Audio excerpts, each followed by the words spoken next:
Good afternoon, all of you, and welcome to my lecture. Today, we'll continue our chapter number 4, Equilibrium. Our today's topic is, see, till now, what we have done for any reaction which is a reversible reaction. Suppose if it does take place in a closed container,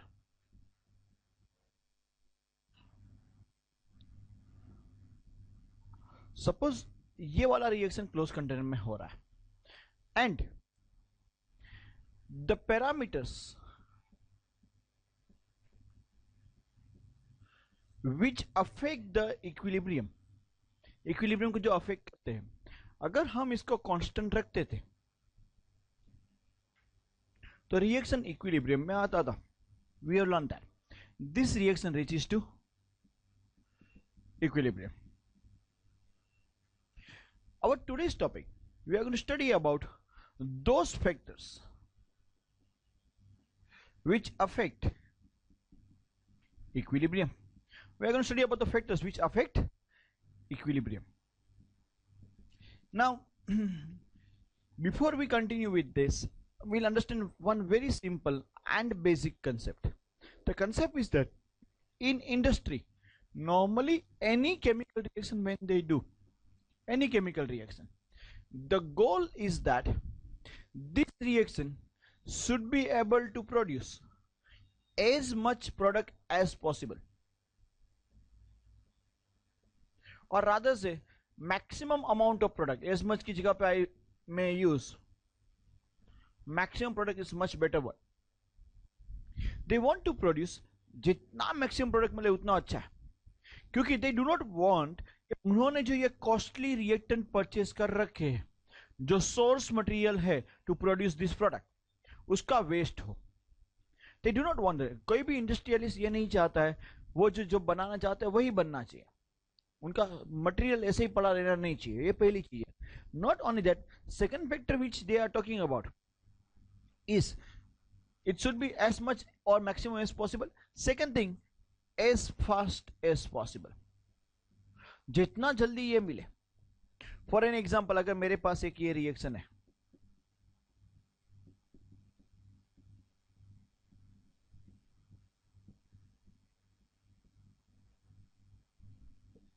ammonia manufacturing. Now ammonia manufacturing is very important process. Why it is very important process? Because from ammonia we get lots of fertilizer. Ammonia is use to produce fertiliser. Ammonia के बाद fertiliser बनते हैं and fertilisers are very important for agriculture. And अगर किसी भी country का agriculture अच्छा है देन कंट्री की इकोनॉमी काफी अच्छी है, एंड कंट्री की इकोनॉमी अच्छी है तो हम आराम से रह सकते हैं. इकोनॉमी खराब है तो प्रॉब्लम है. सो एक्चुअली काफी सारी चीजें इस पे डिपेंडेंट रहती है कि अमोनिया किस तरीके से आप बनाते हो. Suppose there are two factories. One factory वो 40 टन रॉ मटेरियल यूज करती है, दैट इज N2NH2, एंड उसमें से just for an example 30 ton ammonia produce कर रही है. दूसरी फैक्ट्री है वो भी 40 टन प्रोड्यूस करती है, यूज करती है सॉरी, एंड वो 25 टन अमोनिया प्रोड्यूस करती है. देन कौन सी कंपनी का प्रोडक्शन कॉस्ट लो हो गया? ये 40 टन यूज करती है, प्रोड्यूस कितना कर रही है? 25 टन. ये 40 टन यूज कर रही है, प्रोड्यूस कितना कर रही है? 30 टन.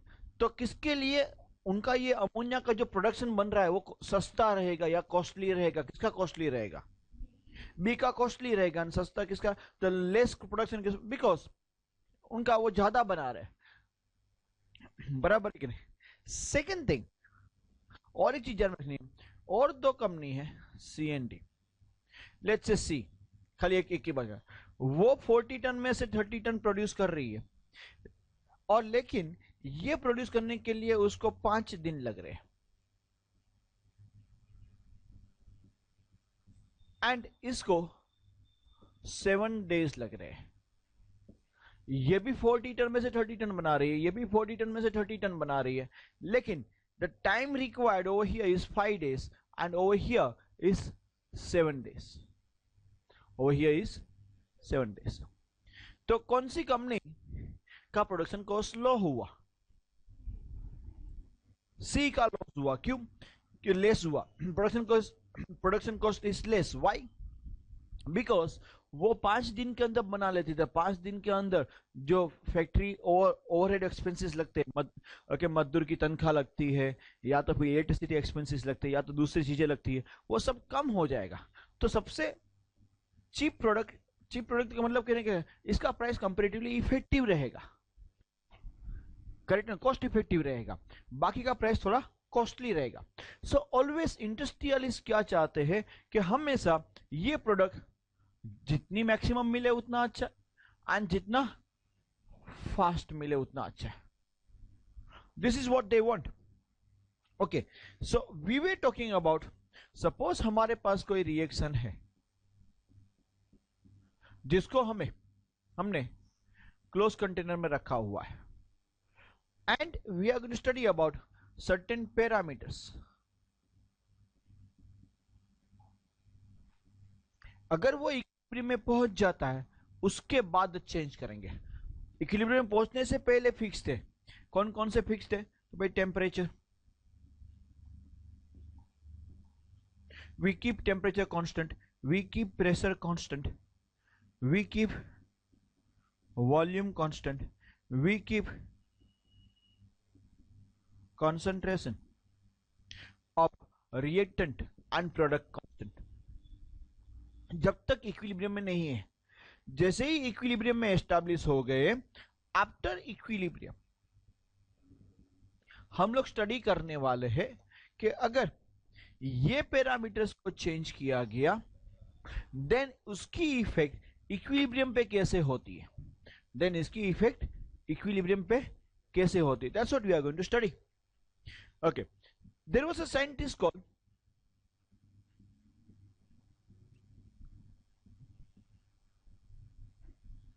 ली चैटलियर। ओके, ना correct pronunciation is basically le Chatelier, श बोलते हैं इसको। However, we Indians we pronounce it Chetlier, so I'm going to pronounce Chetlier. Okay, is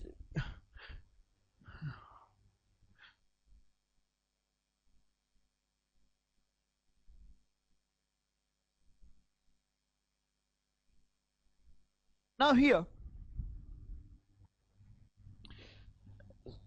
Lee Chetlier said that what he said, if we are going to change any parameter, हम इसमें से किसी को भी चेंज करते हैं, then एक बार equilibrium establish हो जाने के बाद हम चेंज कर रहे हैं, then system will react in such a way. ये सिस्टम जो है यहाँ पे जो इक्विलिब्रियम में ऑलरेडी आ चुकी है, it will react in such a, वो रिएक्ट करेगी, and it will try to do opposite to what we are doing.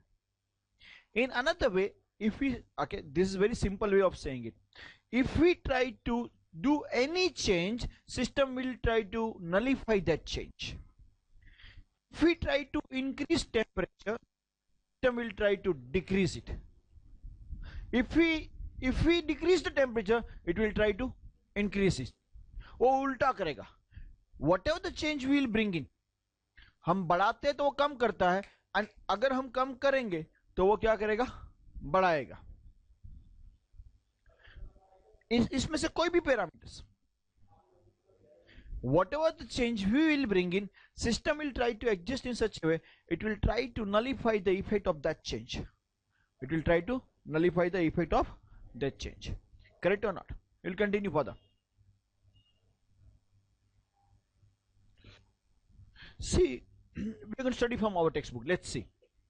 As I was talking to you earlier, in industry, the intention is to obtain maximum product with minimum expenses. Hence, the study of factors affecting the equilibrium constant and their interpretation or aggregation becomes more important in the method to keep the equilibrium. So we are going to study about those factors which is going to affect equilibrium. In the study of factors affecting equilibrium, we are going to study about concentration or pressure of the reactants. We are going to study about the temperature, and we are going to use catalyst. We are going to use catalyst also.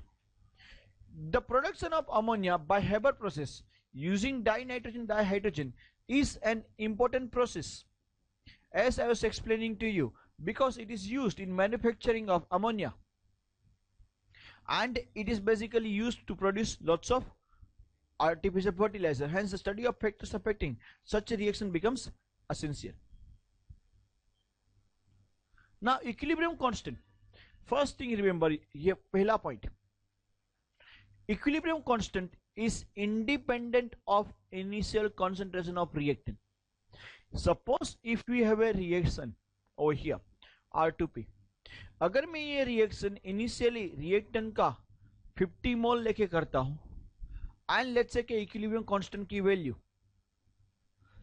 x आ रही है, यही reaction अगर मैं दोबारा करता 50 मोल की जगह पे लेट्स से कि 150 मोल लेके करता शुरुआत में रिएक्टेंट का कॉन्सेंट्रेशन, उस टाइम पे भी इक्विलिब्रियम कांस्टेंट की वैल्यू तो x ही आती है. आप शुरुआत में 50 मोल लेते हो, 25 मोल लेते हो, 500 मोल लेते हो, कितने भी मोल लेते हो, ultimately it does not make any difference as long as equilibrium is concern. Initial concentration पे कुछ फर्क नहीं पड़ता. If you take initial concentration, the equilibrium constant is independent of that. But if the change is carried out in concentration or pressure after equilibrium is established, it does affect equilibrium. It does affect afterwards. The equilibrium always tries to nullify this effect. Whatever the change we will bring in, equilibrium will always tries to do what? Nullify it. For reactions can be again two type रहेंगे, endothermic. उसके लिए heat absorbed और evolve is also important. At time temperature के ऊपर जो effect करेंगे, those effect will be again tries to nullify the effect. Immediately studied about this type of effect by concentration and temperatures. ऐसे effect को वो study कर रहा था, and he has given one principle. The principle says over here, if from the factors determining the equilibrium state, those factors which determine state, if any one factor is changed, then there will be such a change in the system that the effect will be nullified or made negligible. Because of that, equilibrium constant value remains constant. What will happen? Whatever the change will be bringing, system will do such a way or react in such a way that it will try to nullify the effect. वो उसकी effect को nullify करेगा. For an example, अगर मैं आपको simple तरीके से बताऊं, सपोज हम 5 फैक्टर चेंज देखने वाले हैं. पहला factor, suppose if you bring a change in concentration, concentration, there are two types of concentration you may change. For an example, if I am taking a simple example, let's say this reaction has already reached to equilibrium. Now if I'll increase the concentration of, let's say, A, equilibrium में आ जाने के बाद मैंने A extra डाला, क्या किया? I had increased the concentration. How will the system will react? It will try to nullify it. How will it nullify? By decreasing the concentration of A. हमने A का concentration बढ़ाया, what it will do? It will decrease. How will it decrease? वो वापस बाहर तो फेंक नहीं सकता है. What it will do? उसको यूज करके नया प्रोडक्ट बना देगा. What will it do? It will try to make new product. हम कॉन्सेंट्रेशन A का बढ़ा रहे, वो क्या करेगा? आपको प्रोडक्ट बढ़ा देगा. अगर मैं इसका कंसंट्रेशन कम कर रहा हूं, लेट्स से ए का कंसंट्रेशन मैंने लेस कर दिया, तो system will do what, do you no, उसको बढ़ाने की कोशिश करेगा। बढ़ाने के लिए वो रिएक्शन कैसे जाएगा मालूम है? Reverse direction.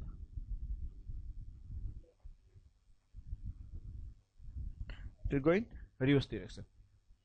Are you following me? See, अगर मैं रिएक्टेंट का कंसंट्रेशन इंक्रीज करता हूं then it goes in forward direction. अगर मैं डिक्रीज करता हूं it will move in reverse direction. और नॉर्मली हमें प्रोडक्ट ज्यादा चाहिए, इसीलिए हम रिएक्टेंट का कंसंट्रेशन बढ़ाएंगे। बढ़ाने से क्या होता है? It moves in a forward direction. Correct? समझ में आ रहा है कि नहीं आ रहा? एंड अगर मैं प्रोडक्ट का कंसंट्रेशन बढ़ाता, तो अगर मैं इसका बढ़ाता तो सी बढ़ गया, system will try to do what, it will try to decrease it. How will it decrease, do you know? It will go in reverse direction. And अगर मैं इसका कंसंट्रेशन कम करता हूं प्रोडक्ट का, then it will move in forward because system will try to increase it. System will try to, correct or not? Talking to you, suppose if you have one reaction here, it is an activity in your laboratory. Here reaction is taking place between Fe3 plus and HCN minus. Reaction is taking place between what? Fe3 plus and HCN minus, and it will produce you FeSCN twice. FeSCN. Okay, normally this is light yellow color.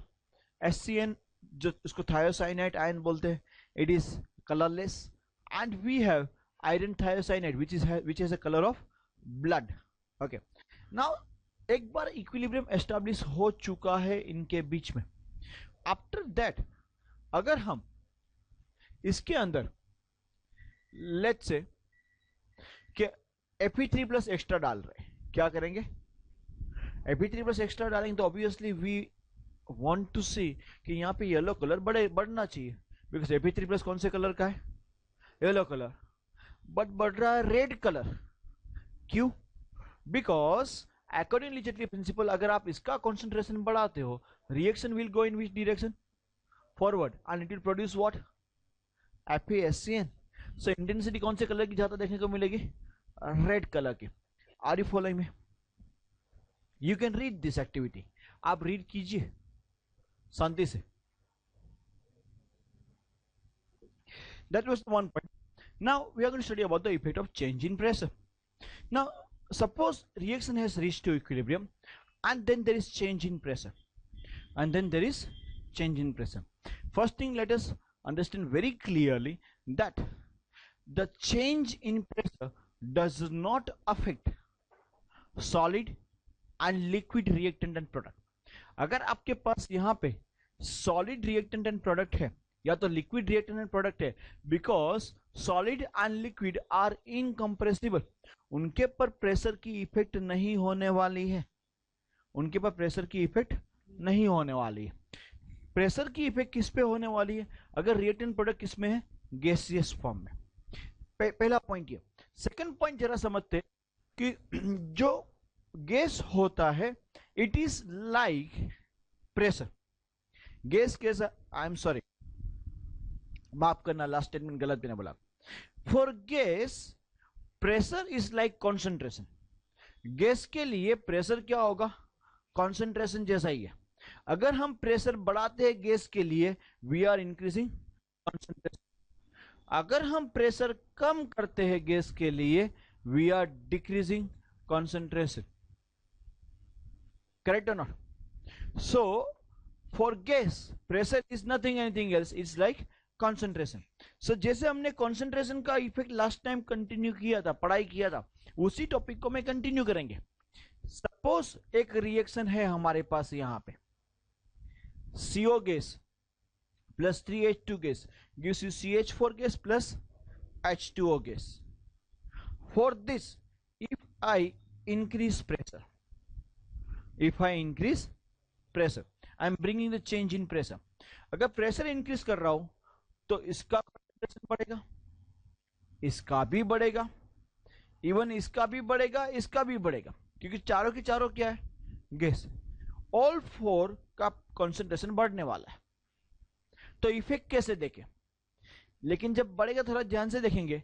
यहां पे stoichiometric coefficient बता रहा है कि इसका 1 है, यहां पे कोएफिशिएंट कितना है 3, यहां पे अगेन 1 और यहां पे 1। Overall total stoichiometric coefficient on reactant side is by 4 and on this side 2. that means इस तरफ गैस के 4 मोल्स पार्ट ले रहे हैं और इस तरफ गैस के कितने मोल्स पार्ट ले रहे हैं, 2 मोल्स। जब मैं यहाँ पे 4 टाइम इंक्रीमेंट होगा और यहाँ पे 2 टाइम इंक्रीमेंट होगा, तो प्रेशर कहाँ पे ज्यादा बढ़ा, रिएक्टेंट साइड पे। क्यों रिएक्टेंट साइड पे बढ़ा, because reactant had more gaseous moles than the product. तो उसकी वजह से जब प्रेशर आप बढ़ाते हो तो एक्चुअली रिएक्टेंट का प्रेशर ज्यादा बढ़ जाता है, and in that case it will go in forward direction. And अगर प्रेशर डिक्रीज करूंगा then it will come in reverse direction. बराबर है, समझ में आ रहा है? तो if reactant has more gas moles, more gaseous mole, then by increasing pressure on this type of reaction, reaction will go in forward direction, which is advantageous. advantageous का मतलब ये होता है कि आपको प्रोडक्ट ज्यादा मिलने वाली है, आपको प्रोडक्ट ज्यादा मिलती है। And if we increase pressure, sorry, if we decrease pressure, it is not advantageous because it will go in reverse direction. तो अगर रिएक्टेंट साइड पे गैस के मोल ज्यादा, प्रेशर बढ़ाओ, अच्छा है। बट हमारे पास और एक रिएक्शन है,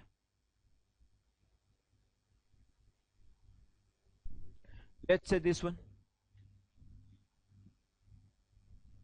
इन दिस ये सॉलिड है, ये भी सॉलिड है, इन दोनों पे प्रेशर का कोई फर्क नहीं पड़ने वाला है, खाली अकेला गैस है, वो भी कौन सी साइड पे, प्रोडक्ट साइड पे। तो अगर मैं प्रेशर बढ़ाऊंगा तो कॉन्सेंट्रेशन बढ़ेगा प्रोडक्ट पे, then it will go in reverse direction. अगर मैं प्रेशर कम करूंगा देन प्रोडक्ट पे कम हो जाएगा, it will go in forward direction. याद रखना है, रिएक्टेंट साइड पे गैस के मोल्स ज्यादा, then increase in pressure is advantageous. Product side पे गैस के मोल्स ज्यादा, decrease in pressure is advantages. वो दूसरा पैरामीटर था, हमको 5 पैरामीटर पढ़ाई करने, हमने 2 पैरामीटर पढ़ाई किए। तीसरा parameter addition of inert gas, हम क्या पढ़ाई करेंगे, इनर्ट गैस का कुछ फर्क नहीं पड़ता है। If the volume of the system is kept constant and if you add inert gas which is not taking part in the reaction, obviously inert reaction में पार्ट लेगा ही नहीं, तभी तो इनर्ट बोलेंगे। अगर उसको हम बढ़ाते हैं, it doesn't make any difference, न तो इक्विलिब्रियम बढ़ाएगा आगे फॉरवर्ड डायरेक्शन में, न तो वो कम करता है। By addition of inert gas there is no effect on it, you can read it over here. इतना रीड कीजिए आपकी बुक के अंदर जितना pressure and this. Will continue for the effect of temperature, effect of temperature. अभी जरा ध्यान से देखना, there are 2 kinds of reaction which we need to study. One reaction ऐसा है जिसमें हमें हीट एनर्जी एब्जॉर्ब होती है ड्यूरिंग दैट रिएक्शन एंड आपको प्रोडक्ट मिलती है, जिसको हम एंडोथर्मिक रिएक्शन बोलते हैं। उसको हम क्या बोलेंगे, एंड दूसरा ऐसा रिएक्शन है जिसके अंदर हीट एनर्जी प्रोड्यूस होती है, एब्जॉर्ब, सॉरी, पहले में एब्जॉर्ब होती थी, दूसरे में इवोल्व होती है। We call it exothermic reaction, बराबर, exothermic reaction and endothermic reaction. Now if you see carefully over here, since heat is being absorbed, that means that is the part of reactant, that is the part of reactant, and here heat is being evolved, that is the part of product. So in endothermic reaction, if we increase temperature, we are studying the change of temperature. If we increase temperature, basically system क्या करता है, whoever is joined late, okay, we are studying those effect. अगर हम कोई parameter change करते हैं, suppose if we change any parameter, system will react in such a way, it will notify that change. हम जो करेंगे उससे उल्टा करेगा वो. If we increase temperature, it will try to decrease it. It will try to decrease it. Basically, when we increase temperature, we are increasing actually reactant, because heat is a part of reactant, and when we increase temperature, we are increasing heat. So what it will do? It will try to use it up. It will try to decrease the temperature. How it can do? By going more on forward direction. उसका use हो जाएगा. So for endothermic reaction, if you increase temperature, it is advantageous. It will go in forward direction and more product will be obtained. And if we decrease temperature over here, it's not advantageous because it will go in reverse direction. Exothermic में क्या है? Since heat is the part of product, if we increase temperature, we are actually increasing product. So what will happen? It will go in reverse direction and decrease the product, which is not good. So to get more product, what we have to do? We have to decrease temperature.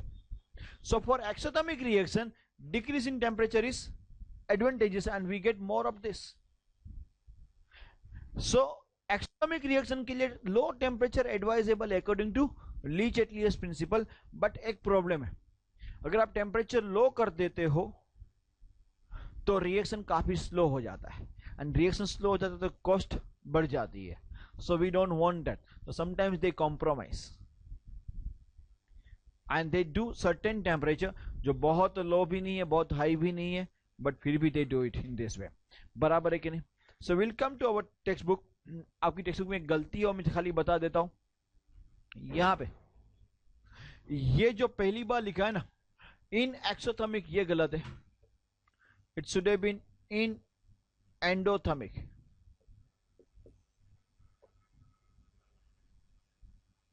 In endothermic reaction when heat is absorbed, वो change कर लीजिए and बाकी का पूरा topic पढ़ाई कीजिए.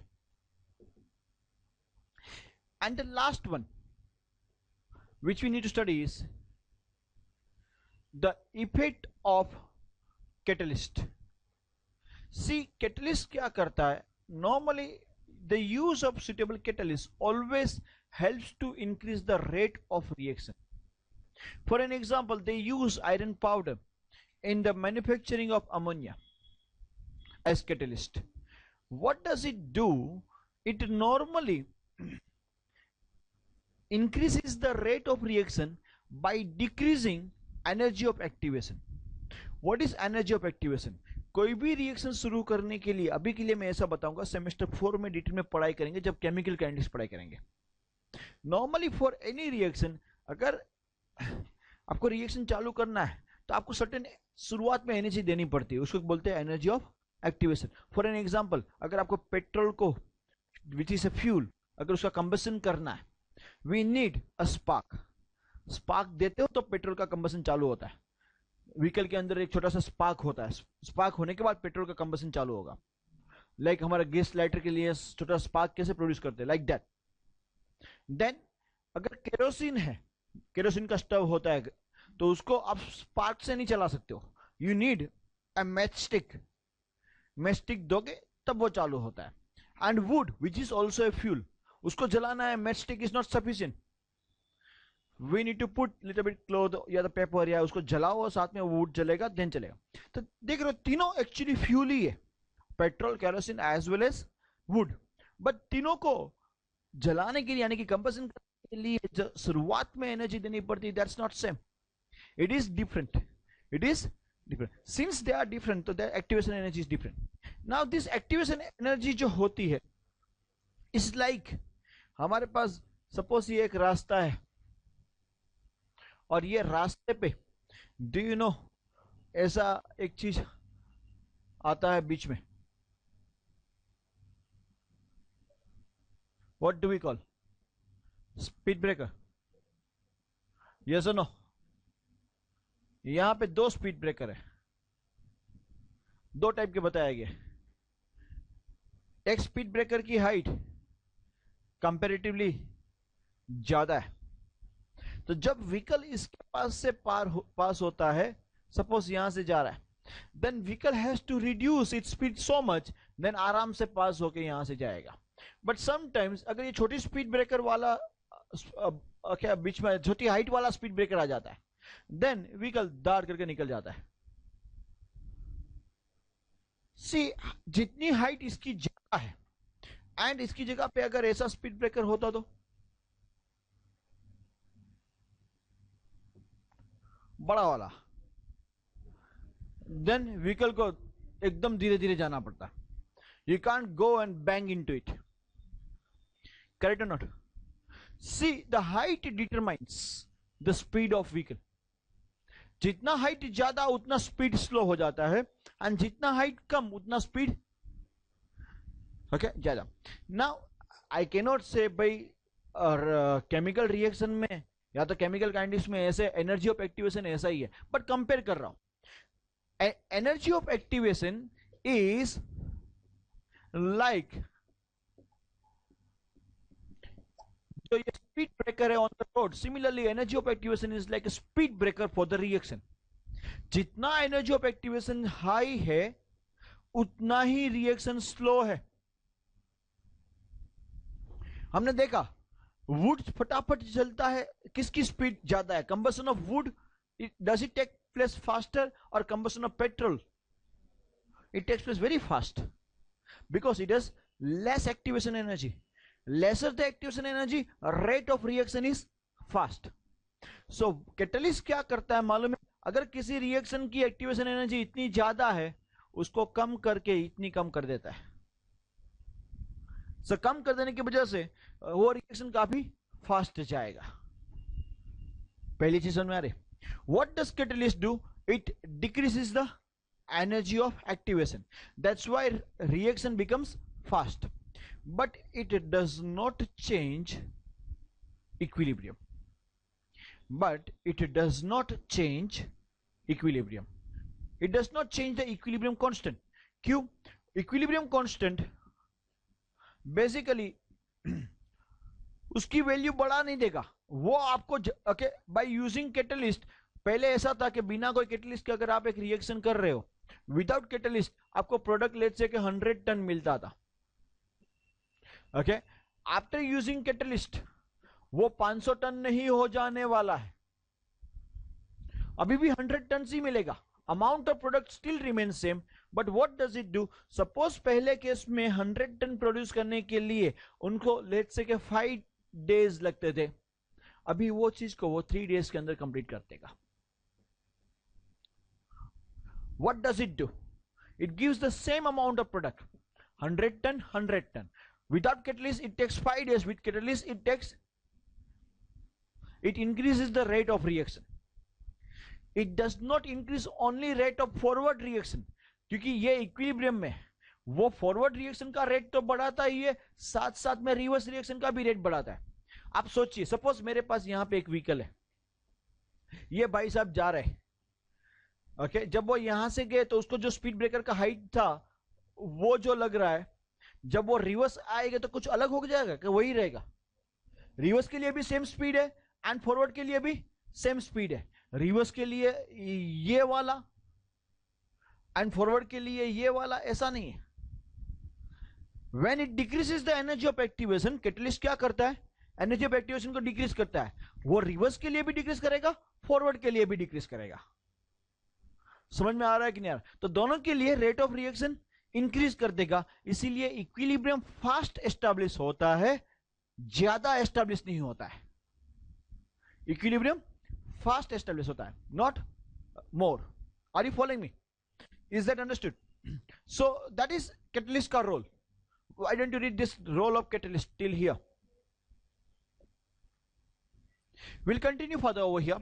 There is one classical question they are going to ask you.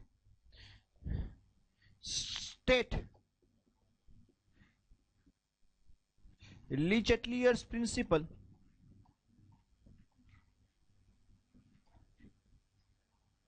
and discuss The effect of different parameter, effect of different parameter, sorry,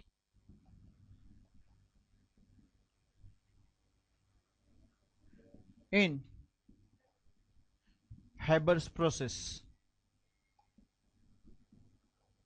Haber's process के अंदर आपको लीजिए प्रिंसिपल समझाना है।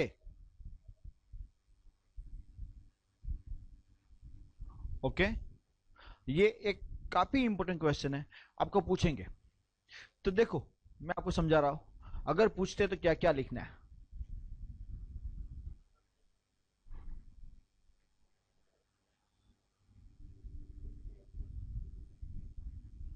सबसे पहले आप हेबर प्रोसेस लिखोगे। This is your Haber process N2 plus C8 gives you 2NH3 and it is an exothermic reaction. For an exothermic reaction, increase in temperature is not advantageous, decrease in temperature is। तो ये reaction के लिए हम क्या करेंगे, temperature कम करेंगे, लेकिन बहुत ज्यादा टेम्परेचर कम नहीं कर सकते because rate of reaction decrease हो जाएगा, सो बैलेंस करना पड़ता है। Second thing, if you see reactant side has more gaseous moles 4 and product side has only 2, तो अगर प्रेशर बढ़ाते हो तो अच्छी बात है, आपको प्रोडक्ट ज्यादा मिलेगा, बट प्रेशर बढ़ाना इज नॉट दैट इजी। जितना सिंपली हम बोलते हैं कि ओके प्रेशर बढ़ा दो, जैसे नीचे से ब्रेड का पैकेट लेके आ जाओ, ऐसी ऐसी बात नहीं है। It's not that easy.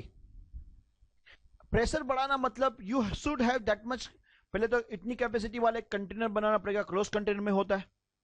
ज्यादा प्रेशर बढ़ाते तो उसकी कैपेसिटी इतनी होनी चाहिए कि वो ब्लास्ट नहीं हो जाए, तो हाई कैपेसिटी वाला कंटेनर। सेकंड थिंग, प्रेशर बढ़ाने के लिए स्टीम प्रोड्यूस करना पड़ता है। स्टीम प्रोड्यूस करने के लिए you need bigger size boiler. Boiler को मेंटेन करने के लिए मेंटेनेंस कॉस्ट काफी अलग आता है, कॉस्टली होता है वो। थर्ड थिंग, बॉयलर के अंदर पानी यूज करते हैं वो भी स्पेशल डिस्टिल वाटर होना चाहिए, तो उसके लिए एक आरओ प्लांट अलग से लगाना पड़ता है। It is costly. Pressure बढ़ाना is not just go and bring a piece of cake or rather say piece of cake. इतना easy नहीं है. It's not that easy. So it's costly. Cost बढ़ जाती है, उसको मेंटेन करना काफी कॉस्टली होता है, इसलिए प्रेशर भी बहुत ज्यादा नहीं बढ़ा सकते। बट कैटलिस्ट यूज करो, कैटलिस्ट यूज करते हैं, इसमें कैटलिस्ट यूज करते हैं and they get the more product at faster rate. But so ये तीनों पैरामीटर को कंबाइन करते हैं, they decrease the temperature, they increase the pressure in such a limit which they can increase, and catalyst use करते हैं। तो this is a very good case where they discuss everything. Actually total 5 parameter है, but temperature and pressure एक parameter हो गया, दोनों एक ही चीज है।